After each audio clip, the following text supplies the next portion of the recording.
My name is Jessica Morgan, and I was kicked out of my house the day after graduation just because I chose the military over an MBA like my family had planned for me. My mother closed the door behind me without even a glance, and my father said, "You're throwing your future away." It's been 7 years, and I haven't received a single call, not one word of concern. But then one day, I read an email I wasn't supposed to. Have you ever been looked down on or abandoned by the very people who were supposed to love you most, just because you didn't follow the path they chose? If so, I invite you to share your thoughts in the comments. And if this story speaks to you, don't forget to like and subscribe. Because what I did after reading that email would make it impossible for my family to ever look me in the eye again. I stood at the rusted iron gate of the house I grew up in, a small backpack slung over my shoulder, my heart churning like a quiet storm. No one came to open the door. Of course not. I had to ring the bell 3 times before I heard the familiar voice from inside. "It's unlocked, come in." No greeting, no hug, just a flat command, as if I were the mail carrier. I stepped inside. The scent of cheap air freshener mixed with roasted chicken from the oven created a heartbreakingly familiar feeling. Everything looked the same. The worn-out leather couch, the beige walls, the ticking of the old wall clock. Even the family wedding photo of Brandon still sat proudly on the mantel, though I had been cropped out. Because I was training in Alaska at the time, no one waited for me to come home. "Oh, you're back!" my mother called from the kitchen, still wearing the same faded blue apron, a ladle in her hand. She didn't walk over, just glanced at me over her shoulder like I was an Amazon delivery. "Hi, Mom," I replied, trying to keep my voice steady. "I'm in the middle of something. Come set the table." I bit my lip. 7 years, and the first thing she says is about dinner. No questions about my health, where I'd been, or what I was doing.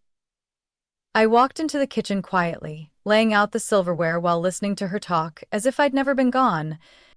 "Brandon's about to get promoted. Linda Walker personally selected him to lead the Falcon Project," she said with pride. "Oh yeah?" I asked softly. "Yep. I always knew he had leadership skills. He understands business. Not like that. Whatever it is you're doing." I looked at her for a long moment. I'm still serving in the military, Mom. You know that." "I know, but moving around constantly like that, how do you live? Every time I try calling you, you're in a different state. And those classified projects you mentioned sound so vague." I didn't respond.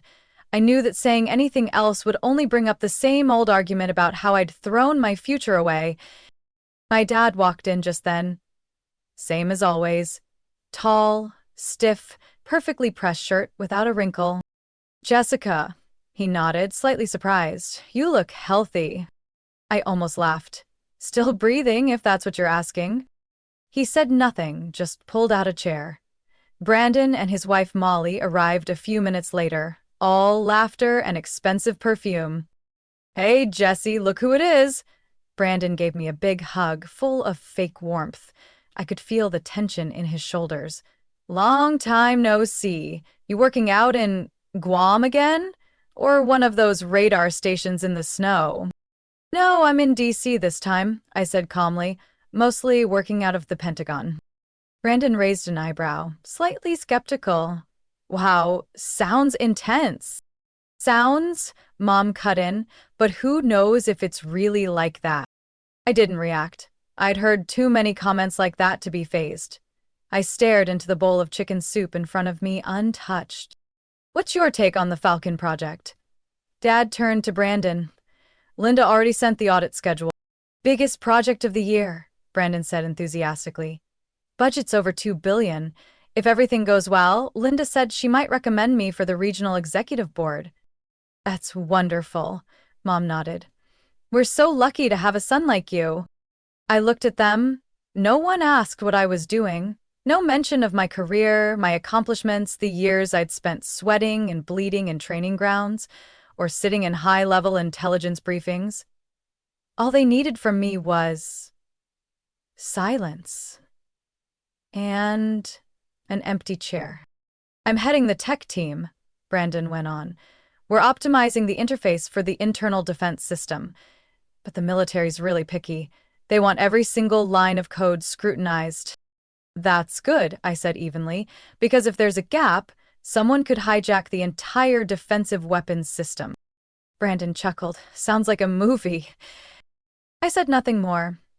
They still didn't know I was the one reviewing those very lines of code, the one with authority to halt the project, the one Linda Walker calls the Pentagon's eyes inside Helios. Mom quickly changed the subject, as if military tech was something too awkward to linger on. She talked about Tiffany, my cousin, who'd just bought a 3-bedroom place in Denver. About how Molly's getting a raise at the law firm. About Brandon's upcoming trip to Hawaii. No one asked about the last national cybersecurity drill I oversaw. No mention of the Distinguished Service Medal I received last year. Nothing.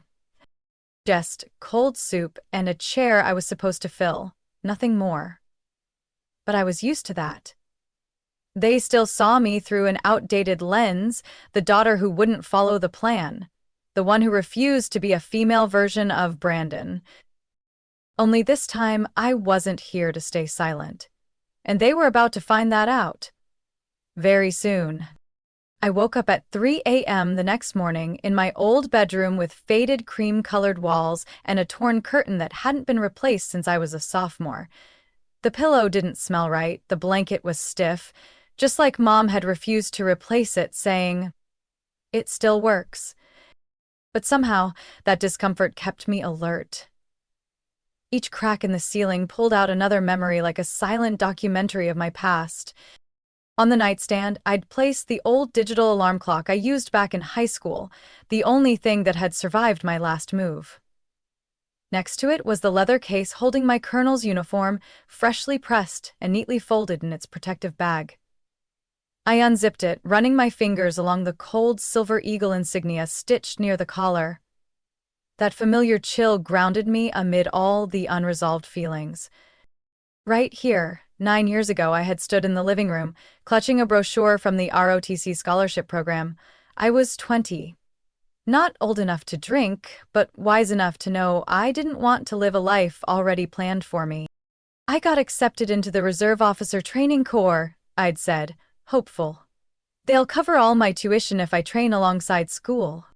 My father lowered his coffee mug, looked at me over his glasses like I'd just said I wanted to become a street magician. "The army?" he asked, eyes still on the newspaper. "Are you joking?" "No, I'm serious. I've thought this through. I think I'm built for structure and strategy, and I want to pay my own way." He folded the newspaper, his eyes cold as steel. "You're too smart to go down that path. The military is for people who have no other options. You do." My mother, slicing apples in the kitchen, turned around and spoke in a low voice. "What about the MBA?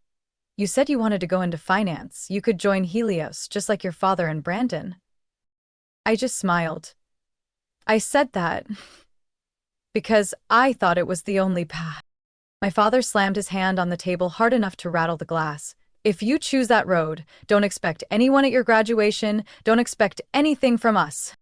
And they meant it.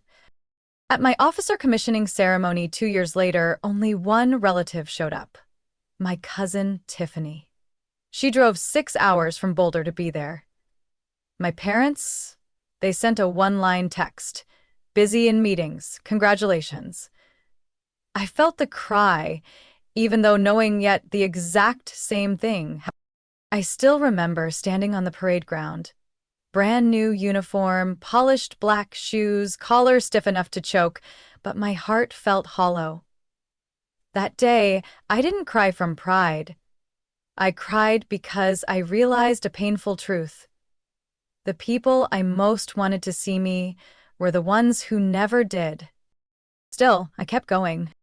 My military career unfolded like a map I never knew I could read. I was assigned to cyber defense strategy early on. At 23, I was already a captain, leading a small team in charge of detecting and blocking intrusions into the national defense infrastructure. At 25, I identified a sophisticated spoofing model targeting secondary nuclear control systems. That discovery earned me an early promotion. It saved thousands of files and prevented damage worth hundreds of millions of dollars. But no one in my family knew.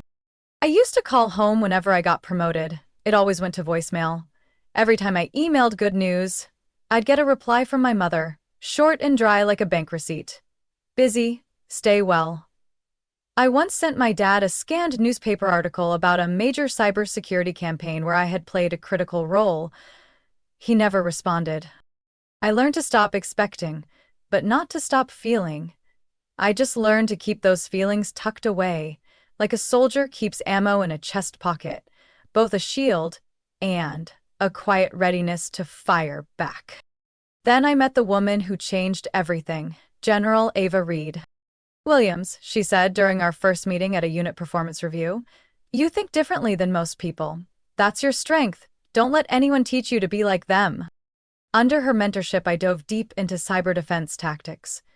Together, we developed a simulated attack model that later became the official training standard across all military branches. At 27, I was nominated to lead the Rapid Cyber Response Unit. A year later, I received an official appointment from the Pentagon as senior advisor to the Helios Defense Joint Initiative, the very name I had walked away from years ago. And when the project director list landed on my desk for review, I saw the name Brandon Morgan listed as the lead systems engineer. I sat very still after seeing that name. A lifetime of effort not needing anyone's approval suddenly collided with the faces of those who once laughed at me. But I didn't feel shaken. In fact, I felt remarkably calm. Just like now, sitting in my old room, ready for tomorrow. I stood up and carefully opened the garment bag holding my uniform. Every badge, cap, and cord was arranged in perfect order. I inspected each seam, each edge. Not for vanity, but because tomorrow wasn't a day for mistakes. It was a day of reckoning. A day where I wouldn't need to speak a word to be heard. Because my presence, in that very uniform, would say everything. I left the house at 6 a.m. The Montana sky was still veiled in light mist, sunlight just starting to kiss the mountain peaks in the distance. The air smelled of dry grass and damp soil from last night's rain, a scent only those who grew up here could recognize instantly. I drove back to the hotel, just across from Helios Defense Headquarters. I needed a few hours to prepare for my first official appearance, as the military colonel overseeing the Falcon project, and the only person with authority to approve or shut down the entire blueprint Brandon had staked his future on. In the 10th floor room, I opened my suitcase and pulled out the uniform. My hands trembled slightly as I fastened each button, not from fear, but from reverence. Every medal on my chest carried a story. Every crease was earned through setbacks I had faced down and risen from. When I stood before the mirror and saw the silver eagle gleaming in the morning light, I no longer saw the girl my father once called lost. I saw a woman who had gone far enough, deep enough, and stood firm enough to no longer need anyone else to validate her worth. I tied my hair back neatly, clipped on my name tag, and double-checked every detail. 7:18. I sat at the small desk, opened my laptop, and reviewed the technical risk points in the system design Brandon had submitted. In my mind, everything wove together. Military protocols, top-tier security demands, software logic chains, data routing streams. I identified 2 potential vulnerabilities in the internal data transmission module. Not critical, but enough to warrant questions. 8:05, I left the hotel, carrying my document case and security badge.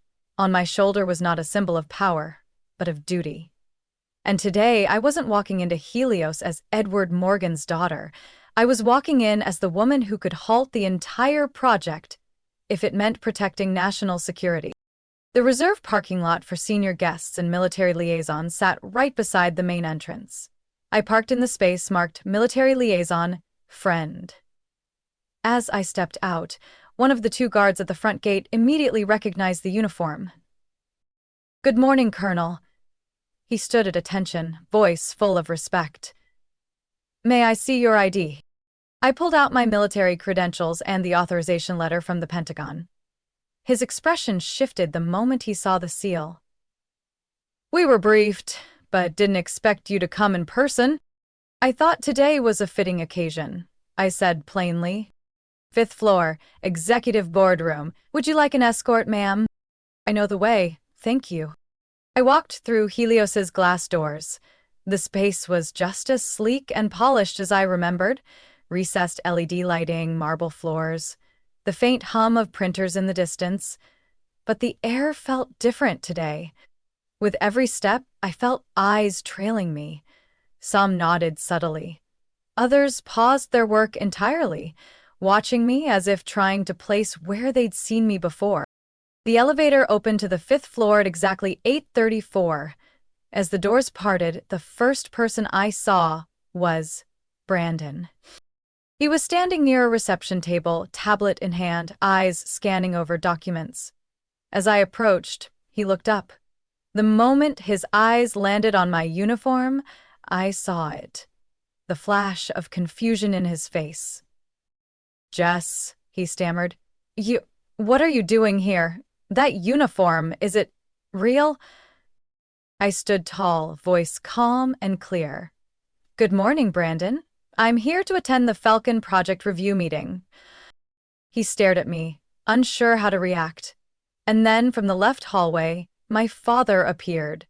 Same navy suit he always wore on big occasions, silver gray tie, brisk stride. But when his eyes met mine, he stopped short. Everything froze for a moment. "Jessica?" he said, his voice losing its usual edge. "What? What are you doing? Why are you—" I nodded politely. "Good morning, Dad. I've been appointed as the military liaison overseeing the project. You should have received the notice from the Pentagon 2 weeks ago." My father looked at Brandon, then back at me. In his eyes, I saw more than shock. I saw worry. I saw the beginnings of hurt. But I also saw something I'd never seen before. Doubt that he might have been wrong. "Can we talk later?" he said softly, his voice no longer as steady as it used to be. "I'm afraid time is very limited. The meeting starts in 10 minutes. I turned toward the conference room, leaving those two men behind. Men who once taught me that my worth depended on giving up my dreams to follow their path. The glass doors opened. I stepped into the executive boardroom, already prepared for the high-level meeting. The division heads were present, each one eyeing me with unreadable expressions. Curiosity, caution, some even respect. Linda Walker hadn't arrived yet. I took my seat at the head of the table, where a plaque read, "Military Advisor, U.S. Director of Defense." I quietly opened my file folder, took a deep breath. A sense of calm wrapped around me like invisible armor. If you've ever had to face someone who once belittled you in a room they never imagined you'd walk into, you'll understand this moment. And if you've ever been underestimated simply for not fitting into the mold your family expected, share your story in the comments. I know exactly how that feels. Hit the like button and subscribe if you've been following this journey with me, because this meeting will be unlike any they've ever attended. I was reviewing the final draft of my security analysis when the door opened. Linda Walker entered, petite but commanding. Her charcoal gray blazer was perfectly tailored, hair in a tight bun, makeup minimal yet striking. She didn't need to raise her voice to be noticed. Just her presence did that. "Good morning, everyone," she said, sweeping her gaze across the room. When her eyes landed on me, she smiled, warm, genuine, and without hesitation. "Colonel Morgan, I didn't know you'd be joining us in person today. A pleasure to meet you." I stood to shake her hand. Given the significance of Project Falcon, I thought a physical presence was necessary. Linda nodded. "I completely agree. And fortunate for us." The atmosphere in the room shifted. A few exchanged glances. They were connecting the dots. Colonel Morgan was Jessica Morgan, the daughter of Regional Director Edward Morgan, and the sister of Brandon Morgan, the project's lead systems engineer. The names were no longer just titles. They were now threads in a complicated weave no one had anticipated. Linda began with a few administrative notes before shifting quickly to the heart of the meeting: project progress, technical integrity, and compliance with military standards. I had been authorized to lead that segment. I stood and walked to the center of the room, making eye contact with each member of the leadership team. I've reviewed the entire project file, including the source code, internal navigation system design, and simulation models. I began, my voice clear, each word echoing against the brick walls. There are some commendable strengths, but there are also areas that require further clarification. I advanced the slide, displaying a data tier diagram. Pointing to the intersection of the weapons control module and the input security filter, I said, "Right here. The buffer logic is underdeveloped. In the event of system overload, spoof signals could potentially breach the inner control layer." I heard a faint shift of a chair. Brandon leaned back slightly, his face stiffening. I didn't look at him, I just continued. "The second issue," I pointed to a simulation chart, "involves the filtering algorithm. It's bypassing peripheral signal assessment layers. That opens the door to spoofed hardware exploits. A known but still highly effective method if undetected." Linda turned to Brandon.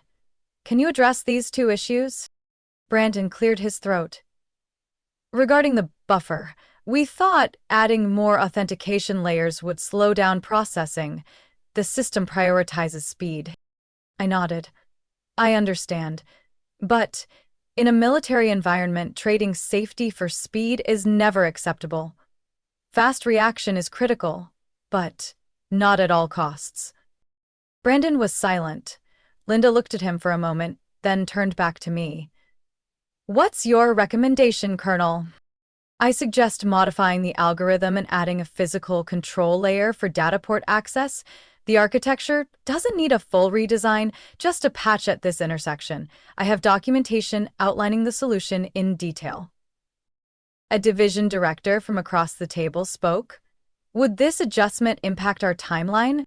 "Maximum delay of 3 days," I replied. "But the cost of not doing it right could be millions of dollars. And human lives." The room went quiet. No one argued. Brandon said nothing, his hand tightening around a pen as if he might snap it in two. Linda took a deep breath. "I want this implemented within the week, and I want Colonel Morgan to directly oversee the update." "Understood," I replied. I looked at Brandon for the first time since the meeting began. His eyes met mine, not with the look of an older brother who once mocked his sister for joining the military, but with something more, almost like regret. Brandon spoke, voice rough. "I'll fully cooperate." I gave a slight nod. No need for thanks, no need for acknowledgement. I wasn't there for forgiveness. I was there to fulfill my duty. The rest of the meeting passed in order. Teams gave their reports, charts were presented, but the energy in the room had shifted. Everyone now understood the power no longer rested solely with Helios. The Pentagon was watching, and I was their eyes. After the meeting, Linda came over and gently placed a hand on my shoulder. "You know," she said softly, "if I had a daughter like you, I'd tell everyone I met about her." I gave a faint smile. Maybe my parents never quite saw me clearly. She looked at me for a long moment. "Maybe they will now." I didn't answer. It was too soon to believe that. But what I did know, without a doubt, was that today they had to sit down and listen. And that had never happened before. After the meeting, I didn't return to the hotel right away. I stayed in the temporary military liaison office at Helios to review the final set of updates the technical team would implement based on my recommendations. I needed to ensure more than just technical precision. I needed accountability. For the first time in my career, I was supervising a project that not only impacted defense infrastructure, but also placed the very people who once doubted me in a position of reporting to me. It wasn't until nearly 5 p.m. that I finally stepped out of the office. The main hallway was quieting down, but as I turned toward the elevators, I saw Brandon standing at the far end, leaning against the wall, hands in his pockets, a tired look that spoke more of inner conflict than the morning's meeting. He saw me, but didn't approach immediately. I stopped too, keeping a respectful distance. Silence hovered for a few seconds, as if both of us were gauging whether it was time to say things that had never been said. Jess, he spoke first, voice lower and slower than usual. Can you talk with me for a bit? I nodded, saying nothing, and walked with him toward one of the smaller side conference rooms, now empty. He left the door slightly ajar, not closed all the way. A habit Brandon always had when he didn't want to feel trapped. You know, he began, standing across from me with his hands clasped behind his back. I owe you an apology. Probably more than one. I looked at him, not coldly, but not rushing to soften the moment either. What are you apologizing for? He took a breath, his eyes flickering. For not valuing you? For once thinking you were running away from real life by joining the military? For sitting with Mom and nodding along when they called you reckless, directionless. And this morning, I realized I didn't understand you at all. I stayed silent, letting him continue. Sometimes silence is the only way someone can truly hear the voice inside themselves. Honestly, he said, voice catching slightly, when you stood up and took command of that entire room, when Linda called you the final authority on the project, I felt small. Not because I was outshined, but because I realized I never understood the price you paid. I sat on the edge of the table, letting my shoulders relax. Do you know why I never told anyone about my job? He shook his head. Because I didn't want to be seen as bragging. But more than that, I was afraid that even if I said it out loud, they, our family, still wouldn't believe me. And I couldn't bear being called the rebellious one again, even while doing something that truly mattered. Brandon sat in the chair across from me and gave a faint, regretful smile. You've done more than anyone in this family ever imagined. I just wish I had seen it sooner. I looked at him, holding the moment. Honestly, I said, I don't need everyone to fully understand. I just want to be heard, once, without being interrupted. To be seen for my choices, not because I outperformed them in some invisible competition, but because I stayed true to myself. He nodded slowly. I get that. Another pause passed. Then he sighed and chuckled lightly. Remember when we were kids and you kept trying to fix my model airplanes? Gluing the propellers on wrong. I used to yell at you.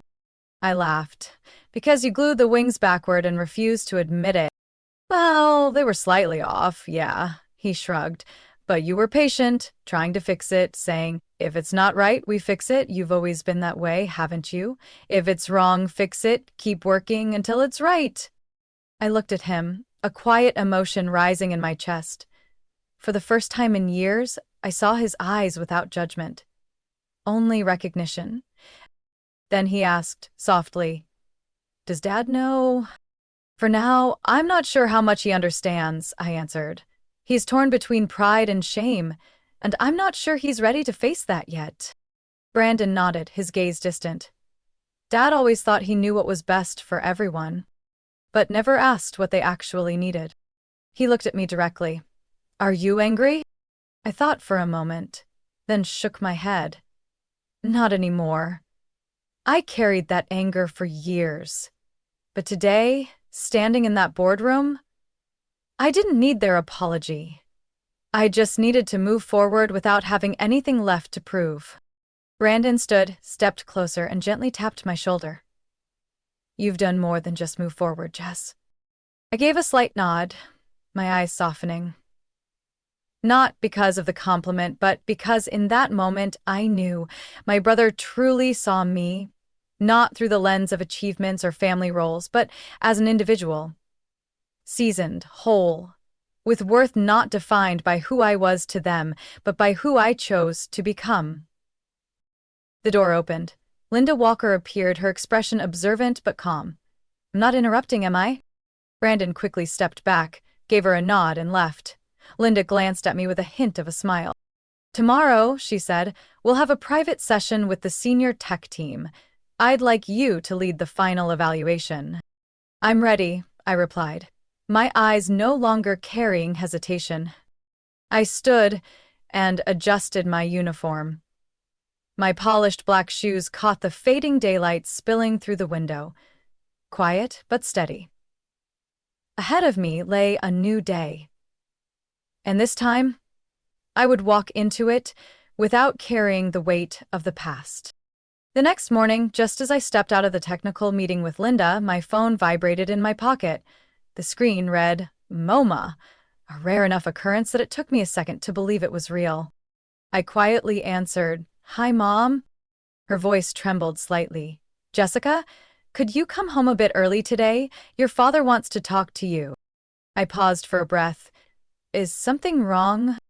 No, she replied quickly. It's just, he thinks it's time to tell you some things. I nodded, though she couldn't see it. Okay, I'll be home in about an hour. When I pulled into the old driveway, the sun was just touching the tops of the distant hills.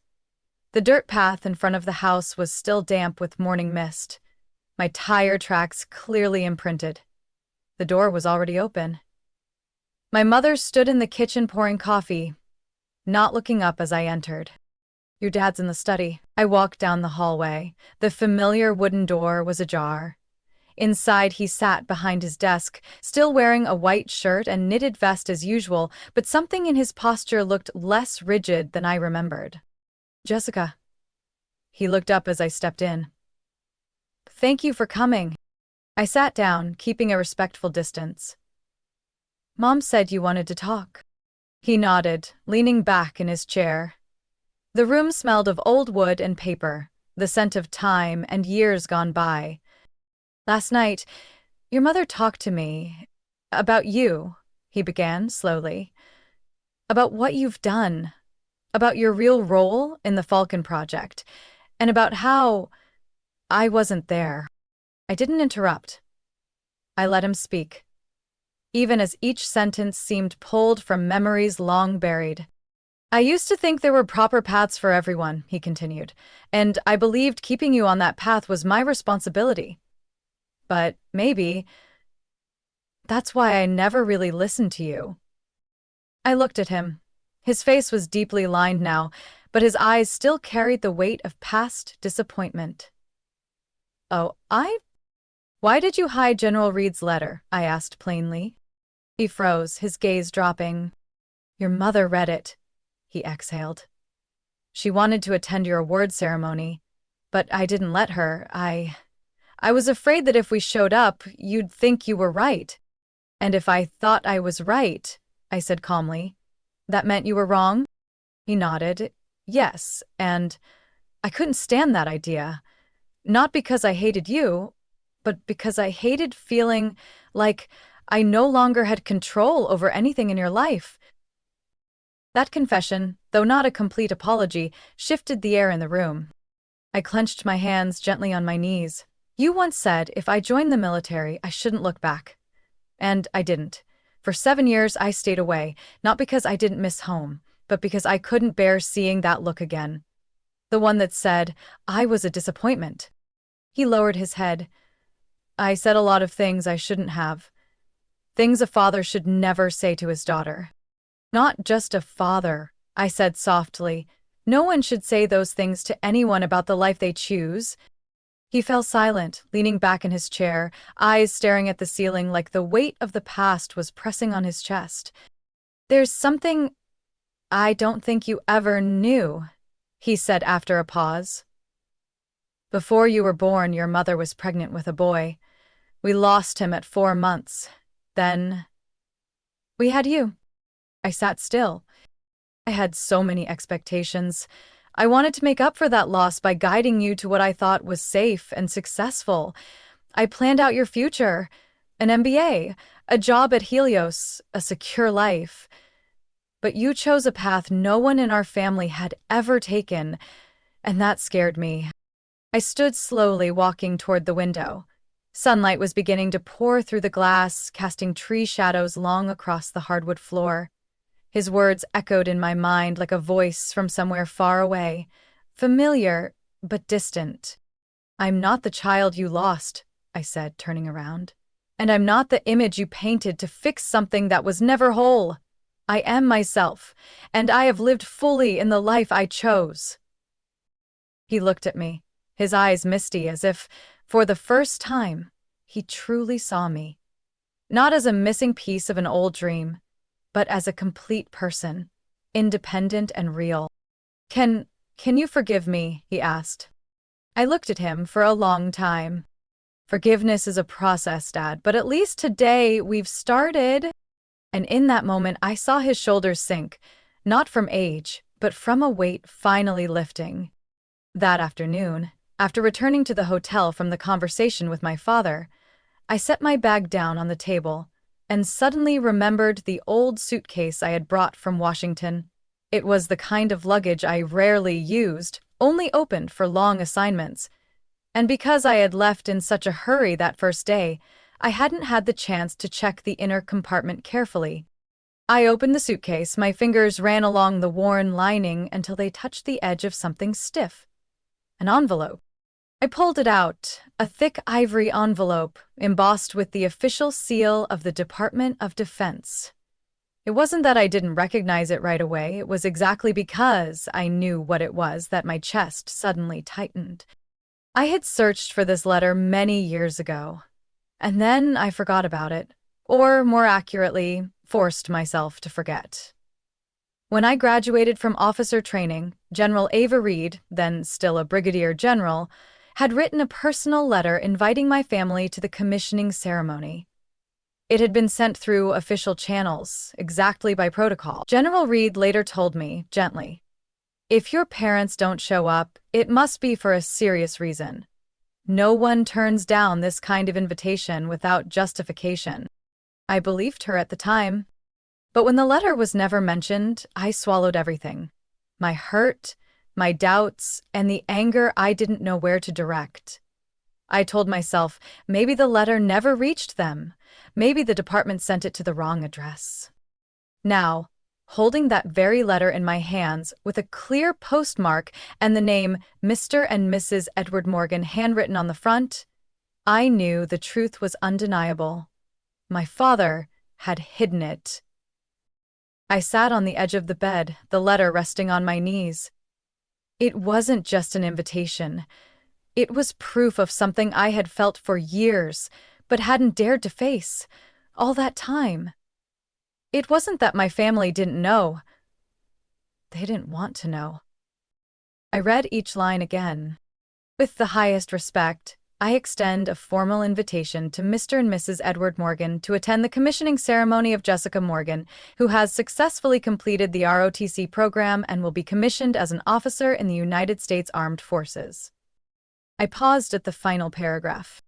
As Jessica's sponsor in the training program, I believe her family's presence would be a meaningful testament to the journey of a young woman who chose to serve her country with heart and unshakable resolve. That presence never came. Instead, I remember looking around the rows of guests, watching every other family hug their children, pat their backs, take photos. And I stood there, alone, my right hand raised in oath before the flag, while my left hand hung by my side. No one there to hold it. I stayed calm as I folded the letter, slipped it back into the envelope, and tucked it securely into the suitcase's inner pocket. But inside, I felt something open up. An empty space. Not from rage, but from realizing this. I had lived nearly a decade with part of myself buried by the very people who were supposed to protect me. That night, I didn't go to the hotel dining room.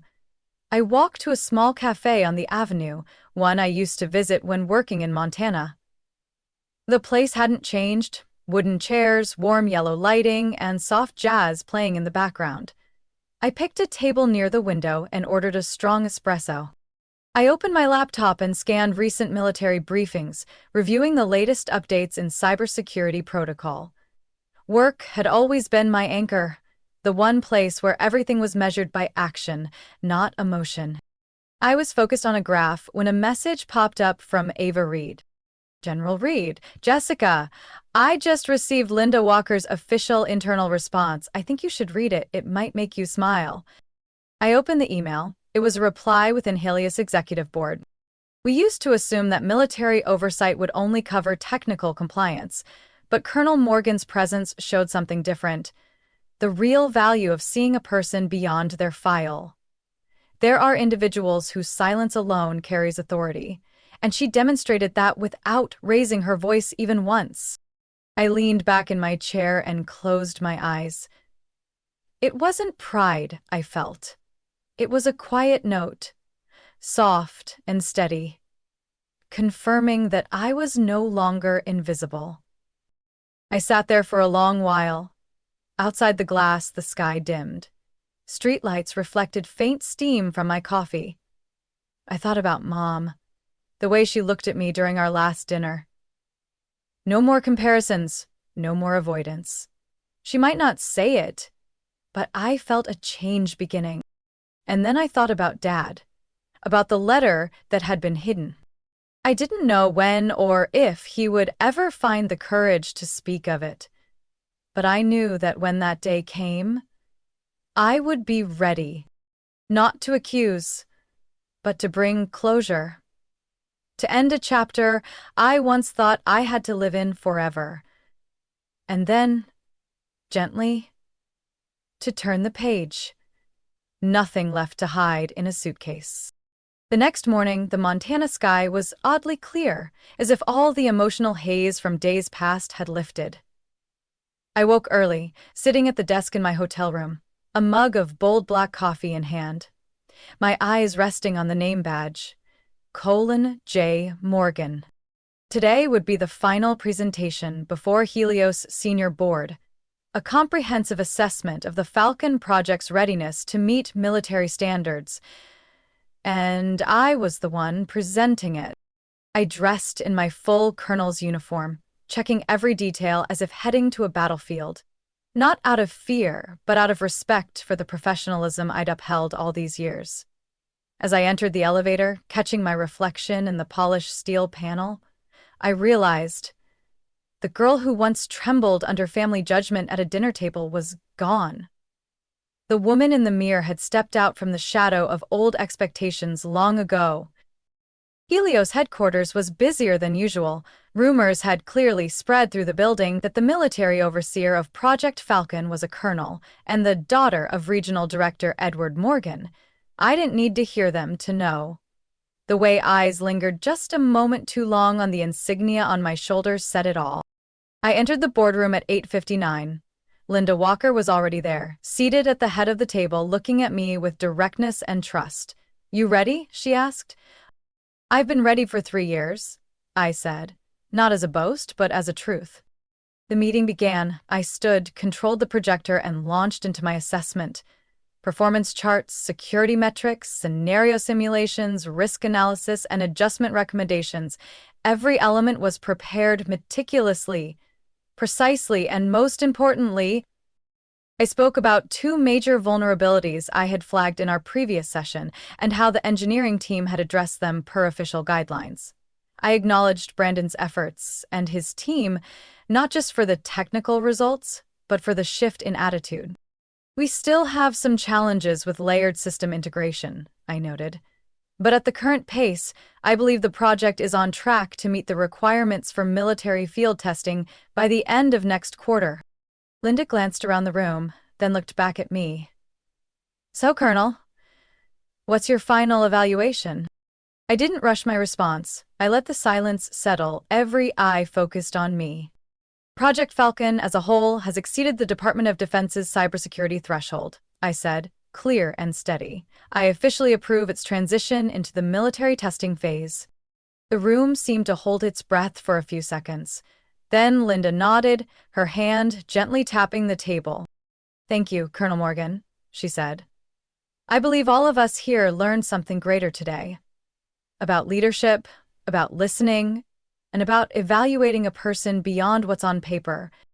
My father sat quietly at the end of the table. He didn't say a word. He looked at me, not with the wary gaze I remembered from our earlier meetings, but with something slower, more grounded. Like he was learning how to see me all over again. After the meeting, Linda pulled me aside. "I want you to know something," she said, her voice low but clear. "In all my years working with the Department of Defense, no one has left an impression quite like you. Not just for your knowledge, but your composure." "I was just doing my job," I replied simply. "And you did it like you were rewriting the definition of professionalism," she smiled softly. "I just submitted a proposal to the board recommending you as a permanent advisor for all future military projects." I paused. "Thank you, Linda, but I'll need some time to consider. I still have a few responsibilities at the Pentagon that I can't walk away from just yet." "You've got time," she nodded. "But I believe that whatever you choose, any system that has you in it will be better because of it." As I left the conference room, Brandon was standing in the hallway, holding a stack of folders, his face barely hiding the nervous energy. "Well done," I said as I walked past him. He exhaled in relief, then looked at me. "When you said you'd been ready for 3 years, you meant it, didn't you?" I turned and looked at him for a moment. "I did. I was just waiting for everyone else to be ready to listen." He nodded, then let out a small laugh. "You know, growing up, every time we argued, you always had to get the last word. And usually I was right." I smiled. "Well, now you're not just right, you're beyond what any of us expected." I didn't respond. I knew he meant it. And I knew that was the first time he truly acknowledged me. Not because of my badge or rank, but because of what I had done. No more awkwardness, no more competition, just mutual respect, honest and human. The glass door behind me slowly closed, reflecting my image next to my brother.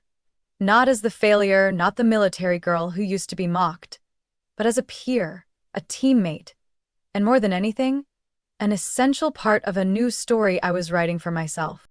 3 months later, I stood at the door of my apartment in Washington, D.C., remote, in hand, hallway light reflecting off the silver nameplate, J. Morgan. The two-bedroom unit was on the 21st floor, overlooking the Potomac River. I never called it home in the emotional sense, but it was the first place I had chosen on my own, decorated on my own, and built around no one's expectations but mine. That evening, my family would be coming over for dinner for the first time since the Montana trip. I wasn't sure what I expected, but at least this time, I was the one who sent the invitation. Dad arrived first. He wore a deep blue shirt and brown khaki pants, no blazer, no tie. In his hand was a photo frame wrapped in plastic. "This is for you," he said as I opened the door. I peeled off the wrapping. It was a printed article from the Department of Defense about the Falcon Project's success. In the photo, I stood between General Ava Reed and Linda Walker during the press conference introducing the new system. Beneath the photo, a small line was engraved into the oak frame. "I don't understand everything you've done, but I know I'm proud, Ian." I held the frame in my hands and looked up at my dad. He avoided my eyes for a few seconds, then chuckled softly. "I kept it on my desk for 2 months, but then I thought, it belongs with you. I'll hang it in my office," I said, my chest tightening slightly. Not because of the frame, but because it was the first time I had ever heard the word proud from the man who once called me a failure. Mom arrived about 10 minutes later, carrying a homemade apple pie. I didn't eat sweets often, but it was the one recipe she had taught me when I was a little girl. "Do you still remember how to score the crust with the leaf pattern?" she asked as she placed the dish on the table. "Of course," I smiled, "but I can't remember the last time I tasted a pie you made."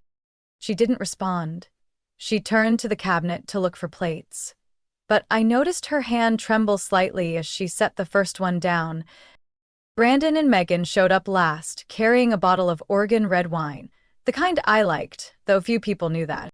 "You mentioned it once on a video call," Brandon winked. I didn't forget. Dinner went more smoothly than I expected.